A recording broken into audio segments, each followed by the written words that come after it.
محفل میلاد النبی صلی اللہ علیہ وسلم کی حقیقت کیا ہے، ضرورت کیا ہے اور تقاضے کیا ہیں، اس حوالے سے کچھ گزارشات عنوان گفتگو رہیں گی۔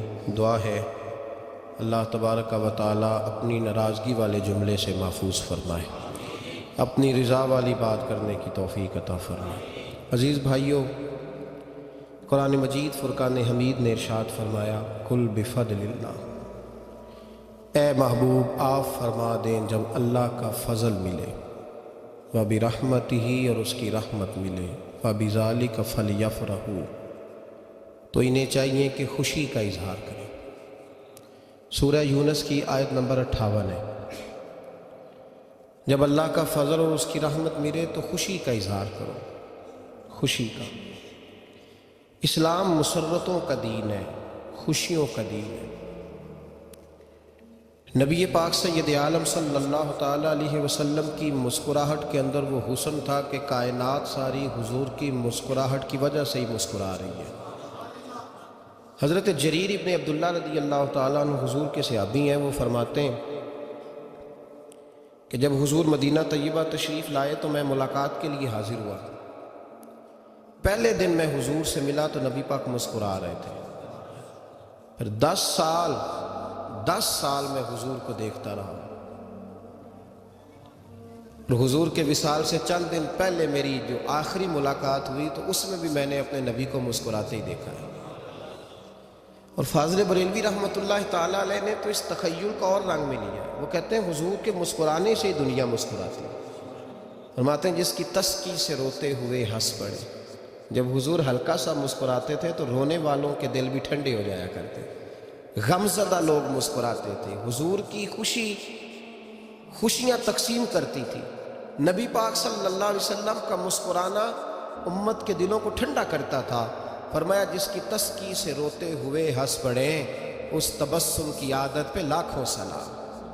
اور فرمایا یہ نہیں تھا کہ حضور بڑے تکلف سے مسکراتے تھے، حضور کی تو عادت تھی، اس تبسم کی عادت پہ لاکھوں سلام، مسکراتے رہے، خوشی کا اظہار۔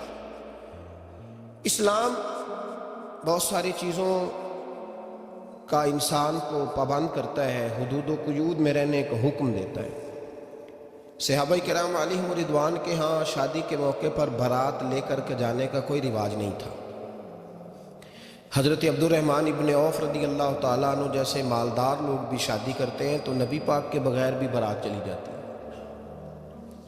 کوئی کانسیپٹ نہیں اس طرح کا کہ ڈھیروں بارات لے کے جائی جائے۔ حضرت عبد الرحمن ابن عوف کہتے ہیں میں حضور کی بارگاہ میں آیا تو سفید کپڑے پر پیلا زرد نشان تھا۔ حضور نے فرمایا کیا ہوا، یہ داغ کاہے کا؟ عرض کی حضور کل میں نے نکاح کیا تھا۔ تو محبوب نے جو ارشاد فرمایا اس میں فرمایا بڑی اچھی بات ہے، ولیمہ ضرور کرنا، چاہے ایک بکری ہی ذبح کرنا۔ بارات نہیں لے کے جائی جاتی تھی، ولیمے کا حکم دیا۔ اور بخاری میں نبی پاک نے یہ بھی فرمایا جب تمہیں کوئی ولیمے کی دعوت دے تو جایا کرو۔ اچھا، اب شادی کے موقع پر جو بارات لے کے جائی جاتی ہے تو اگرچہ حضور کی سنت نہیں، لیکن اسے ہم حرام نہیں کہتے، اسے ہم ناجائز نہیں کہتے۔ ہم نہیں کہتے کہ یہ تو نے غلط کیا، اگرچہ لے جانا حضور سے ثابت اس مروجہ انداز میں ثابت نہیں اس طرح ہمارے ہاں جاتے ہیں، لیکن ہم پھر بھی اسے ناجائز۔ کسی صحابی نے اپنے بچے کی شادی پر اپنے گھر میں لائٹنگ نہیں کرائی، لیکن آپ کو دنیا کا کوئی عالم یہ فتویٰ نہیں دے سکتا کہ لائٹنگ کرانا حرام ہے۔ آپ شادی کے موقع پہ ساری گلی سجا لو، آپ ساری چھتوں پہ لائٹنگ کرا لو، کوئی آدمی یہ آپ کو فتویٰ نہیں دے سکتا کہ شادی کے موقع پر لائٹنگ کرانا جائز نہیں۔ کبھی سنا ہے آپ نے کسی سے؟ بولیے یہ جائز ہے، جائز پیسے ہے تو ٹھیک، بلکہ میں اس سے آگے بڑھتا ہوں، اس سے تھوڑا اور آگے جاتا ہوں۔ حضرت عائشہ صدیقہ رضی اللہ تعالیٰ عنہ فرماتی ہیں میرا جو کمرہ تھا نا جس میں میں حضور کے ساتھ رہتی تھی اور ایک لمبا زندگی کا عرصہ گزارا، اس میں 3 آدمی سو سکتے تھے، چوتھے کے لیے جگہ ہی نہیں تھی، اور کچا تھا، کھجور کے تنے کھڑے کر کے اس پر کھجور کے پتوں کی چھت ڈالی گئی تھی۔ میں جب ہاتھ اٹھاتی تھی تو میرا ہاتھ اپنی چھت کو چھو جاتا تھا۔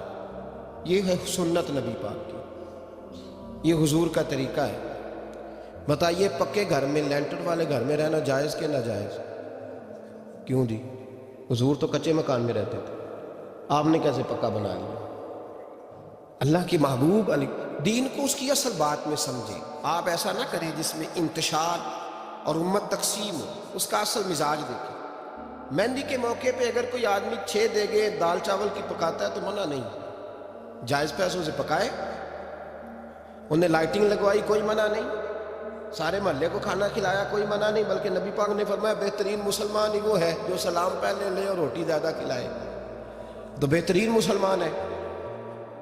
ناجائز کیا ہے؟ ناجائز ہے شادی کے موقع پر بینڈ باجا بجانا، اس میں رقص کرنا، اس میں بھنگڑے ڈالنا، عورتوں مردوں کا اختلاط ہونا، عورتوں کی مووی بنانا. یہ چیزیں ناجائز ہیں. تو جو ناجائز ہے اس پہ پابندی لگائی جائے گی. جو جائز ہے اس کے بارے میں یہ کہا جائے گا کہ بھائی احتیاط کی جائے، سنت کی طرف دیکھا جائے تو بہتر یہی ہے.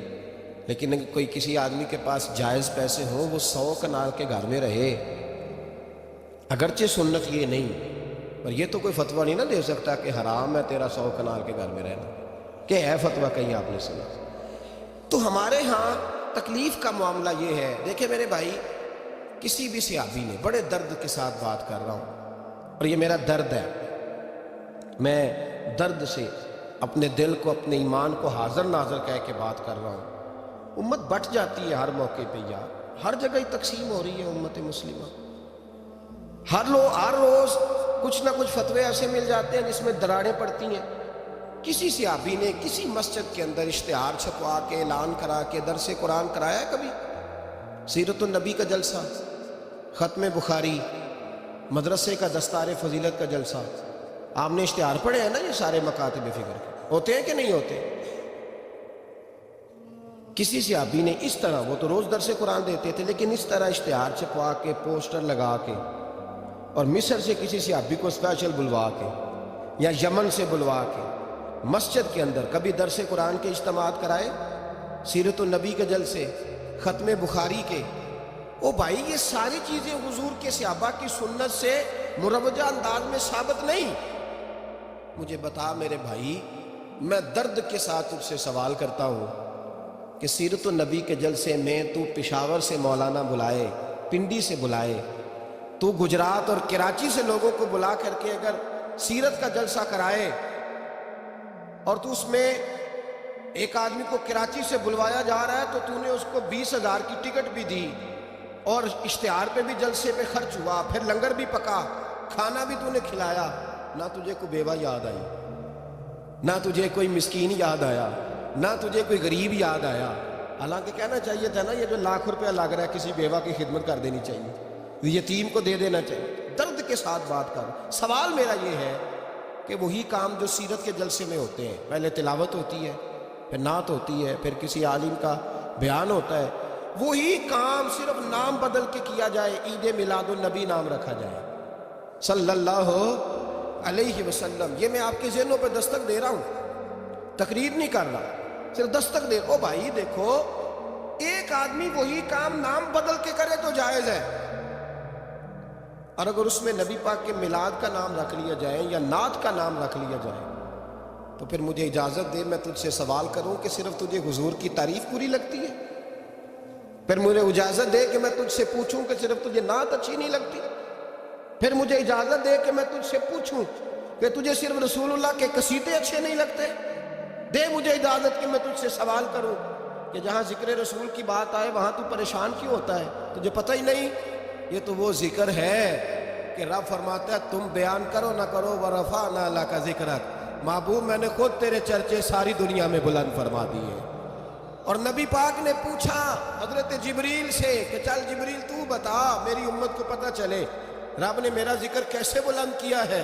جناب جبریل کہنے لگے محبوبہ رب فرماتا ہے میرے نبی سے کہہ دے جہاں جہاں تیرے رب کا ذکر ہوگا وہاں وہاں تیرا بھی ذکر ہوتا رہے گا. یہ تو محتاج ہی نہیں کسی کا. اتنی جلدی لوگ بپھرتے ہیں.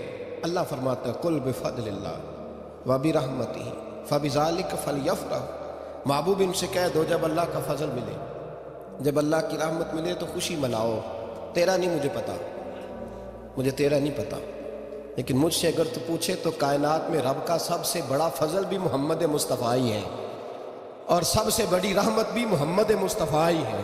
وہ دو عالم کی رحمت تھے، وہ جہاں چاہتے وہیں رہتے، یہ تو ان کی مہربانی ہے کہ یہ عالم پسند آیا۔ رب کریم نے تجھے آنکھ دی، دنیا دیکھی تو نے، رب کریم نے تجھے قوت دی، تو نے دنیا گھومی، اور پھر رب نے تجھے بیٹے دیے تو میٹھا میوہ، اور بیٹیاں دی تو تیرے لیے باعث کرم، تیری چھاتی پہ بچے چڑھے تو نے کہا سب سے بڑی نعمت یہی ہے کہ مالک کہتا ہے تو میرا بندہ تھا، میں نے دینا ہی تھا، تو نے دیا، احسان نہیں جتلایا، لیکن جب اپنا نبی دیا تو کہا میں نے بڑا احسان کیا تم پہ۔ لَقَدْ مَنَّ اللَّهُ عَلَى الْمُؤْمِنِينَ إِذْ بَعَثَ فِيهِمْ رَسُولًا، میں نے تم پر احسان کیا ہے۔ کون دیتا ہے کسی کو محبوب اپنا؟ نہ جانے رب نے یہ کیسے گوارا کیا۔ لَقَدْ مَنَّ اللَّهُ عَلَى الْمُؤْمِنِينَ إِذْ بَعَثَ فِيهِمْ رَسُولًا، اتنا بڑا فضل، اتنا بڑا فضل، فضل بھی حضور۔ اور جب بات رحمت کی آئی تو فرمایا مومنوں صرف تمہیں ہی نہیں، عیسائیوں، یہودیوں، سکھوں، دنیا میں جتنی مخلوق ہے، حتیٰ کہ جانور بھی، حتیٰ کہ چونٹیاں، نباتات، جمادات، ہر چیز، یا اللہ تو نے کیا دیا؟ فرمایا وَمَا أَرْسَلْنَاكَ إِلَّا رَحْمَةً لِلْعَالَمِينَ، میں جس کا رب ہوں ان سب کے لیے میں نے اپنے نبی کو رحمت بنا کے بھیج دیا ہے۔ بیٹے کے آنے پہ تو مٹھائی بانٹتا ہے، میلاد والے دن تو لائٹیں بند کر لیتا ہے، بیٹے کے آنے پر تو حلوائی بٹھاتا ہے، اور نبی پاک کے نام کی لائٹیں لگی ہوں تو پریشان ہوتا ہے۔ ہم سے کبھی پوچھ تجھے بتائیں، بس نہیں چلتا، ورنہ تاڑے توڑ کے چھتوں پہ لگا دیں۔ بس نہیں چلتا، فرشتوں کو بھی کہیں آؤ ہمارے ساتھ شامل ہو جاؤ، آمد مصطفیٰ مرحبا مرحبا کا نعرہ لگانا ہے، ہمارا بس نہیں چلتا، ورنہ دنیا کی ساری نعمتیں بچھا دیں اور لوگوں کو بتلائیں کہ اصل تو خوشی منانے کا دن ہی آج ہے جب اللہ نے ہمیں اپنا پیارا رسول عطا فرمایا ہے۔ اور ہمارے امام تو کہتا ہے میلاد نہ کر، ہمارے امام نے تو کہا حشر تک ڈالیں گے ہم، حشر تک، یہ 2-4 دن کا تو پروگرام ہی نہیں ہمارا، حشر تک ڈالیں گے ہم پیدائش مولا کی دھوم، اور مثل فارس نجد کے کلے گراتے جائیں گے، خاک ہو جائیں عدو جل کر مگر ہم تو رضا، دم میں جب تک دم ہے ذکر ان کا سناتے جائیں گے۔ ہمارا تو 1-2 دن کا پروگرام ہی نہیں۔ اور پھر سنو کتنی بڑی نعمت ہے۔ حضرت عباس سے کسی نے کہا تھا اللہ کی سب سے بڑی نعمت، تو بخاری اٹھانا، فرمانے لگے محمد نعمت اللہ، بخاری ہے بخاری، فرمایا محمد اللہ کی سب سے بڑی نعمت ہے، صلی اللہ علیہ، یہ سب سے